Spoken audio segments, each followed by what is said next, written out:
You want to talk to somebody who actually uses brakes, you can talk to me.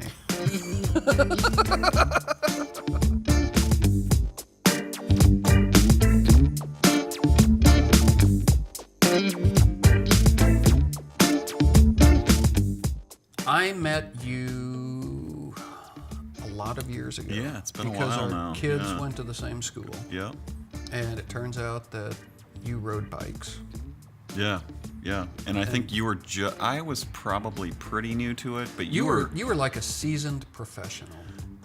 And you were I was very new to it. I was like a little fish. Yeah. Yeah, you had bought that Cervelo and So actually, I'd bought my Cervelo. Had already had that because I had my truck for a little while. I went crazy when I got into bikes. Well, you got a Cervelo time trial bike. I did. think, yeah. I went just crazy. I bought a road bike, a time trial truck bike, and a mountain bike. Just like bang, bang, bang. Yeah, I need all this stuff. Yeah. I guess I did. You started out with a Trek Madone. I did. That was a great bike. Yeah. Then I got the time trial bike because I wanted to be fast. Yeah. Mountain bike, wanted to be cool. Because I wanted to hurt. No, That's I right. I hate nature. I wanted to take it out with my body. Which can happen. It can happen. So maybe an interesting thing for us to talk about, I think, would be, maybe it was 5 years ago, we decided that we were going to try to be better mountain bikers. Mm-hmm. We were going to quit sailing off the trail in the corners and hitting everything and getting poison ivy and try to learn how to be good. Mm-hmm. And so we wouldn't go out and ride with other people because we'd be tempted to go fast and then we'd go sailing off the trail into the woods. Yeah. That was an experiment that nearly worked. Yeah, so I think early on in that, you had said something that I often repeat now. That was one of the, mountain biking is interesting because you and I were really into road cycling and, being fit and all that stuff, but it wasn't our fitness that was the limiting factor, right? So you could go out there and we could crank it up.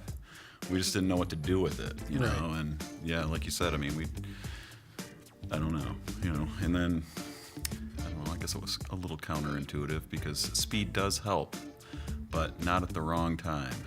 Right. So, yeah, we learned quite a bit. It's a lot of talking. Yeah. Be nice if we knew what we were doing. This would be great. Yeah. So, and I mean, I feel, I think you and I have both found bikes that we really like and are more comfortable with. I mean, just in general, I think I'm a lot more comfortable on my bike. I know what it's capable of. It always amazes me, people that go out mountain bike, for the first time and they have no fear.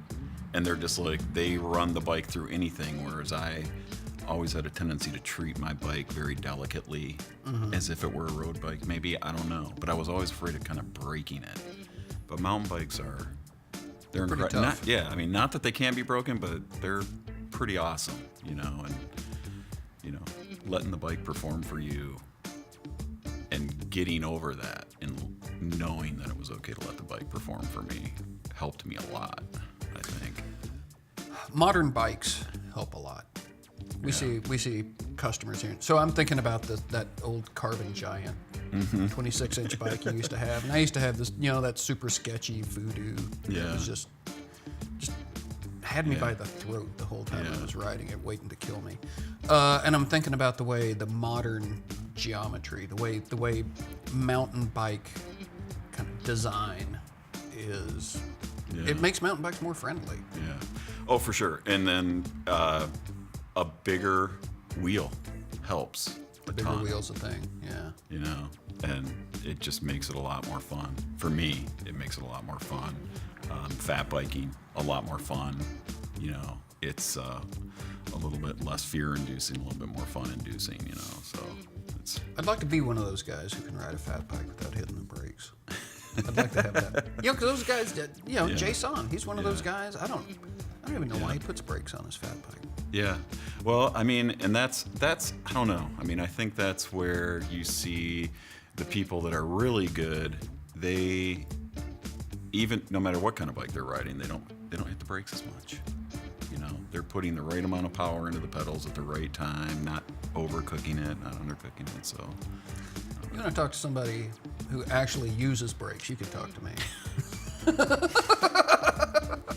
I use the whatever out of my brakes, man.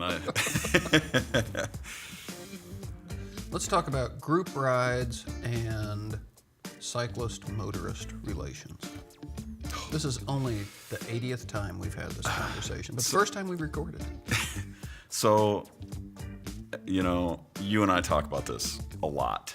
We do and talk about this. I think about this a lot. I think about riding in traffic a lot. I think about running in traffic. You know, I'm a road user, like, you know, pedestrian, cyclist. I'm out there with traffic a lot. I think about it a lot. How could this be better? A lot. Group riding, to me, is just the best. I love it. It's fantastic. But it can be frustrating for a motorist, you know, particularly, you know, with larger groups, you know, and it's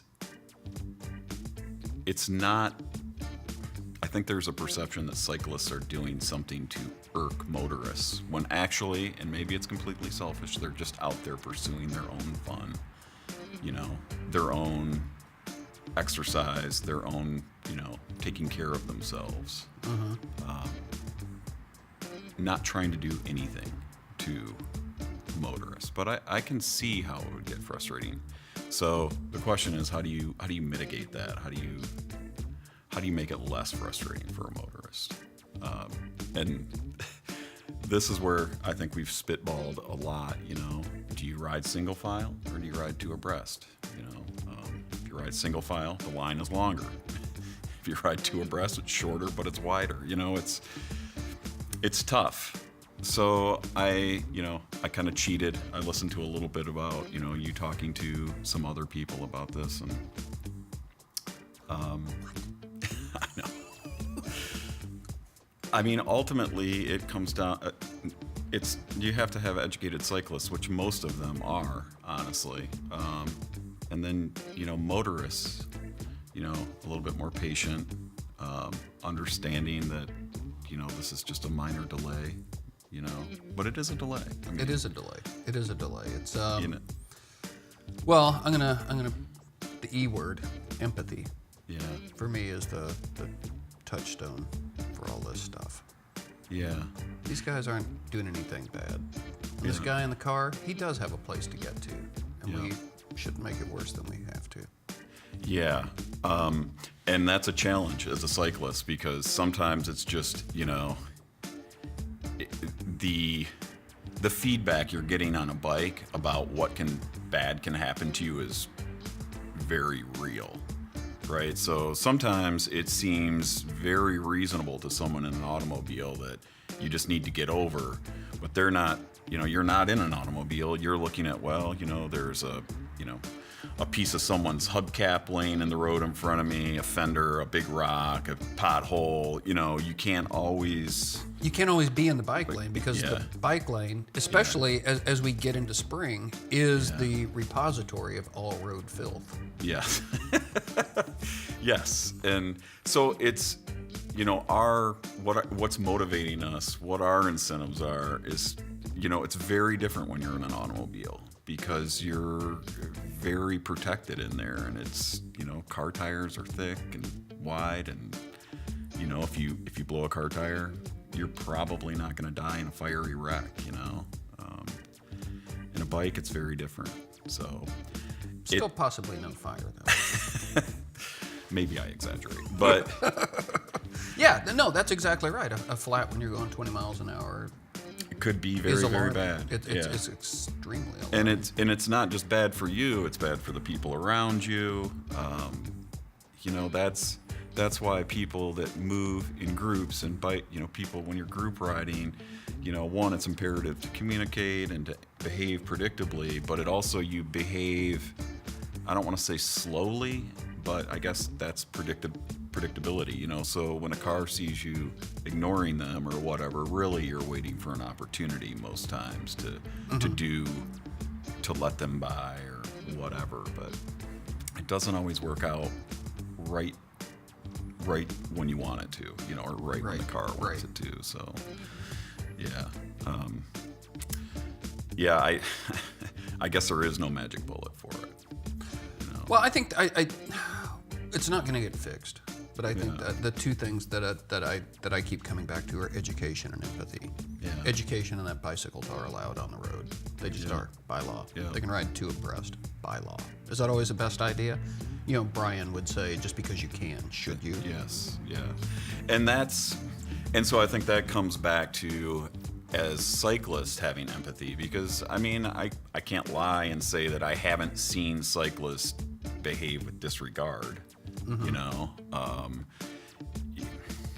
So yeah, I mean, it's like, could we do more? Absolutely. Do we have a right to do what we're doing, even though maybe we shouldn't always be doing it exactly the way we're doing it? Well, yes, we do, but you know. So yeah, group riding, I would recommend anyone to do it.